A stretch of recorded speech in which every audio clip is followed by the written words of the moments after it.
योग्य लोकांसोबत भेट घडवून आणतात आणि आपल्या माध्यमातून आपलंच कार्य पूर्ण करतात.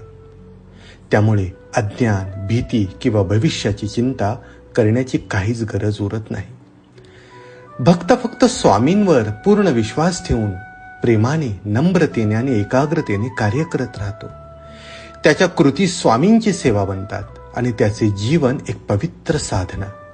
संकट आली, वाट चुकली तरी भक्त शांत असतो, कारण त्याला ठाम विश्वास असतो की स्वामींनी माझं संपूर्ण नियोजन आधीच केलेलं आहे. हा विश्वास भक्ताला थकवणाऱ्या कर्मातून मुक्त करतो आणि त्याला आनंददायी शुद्ध सेवेत परावर्तित करतो.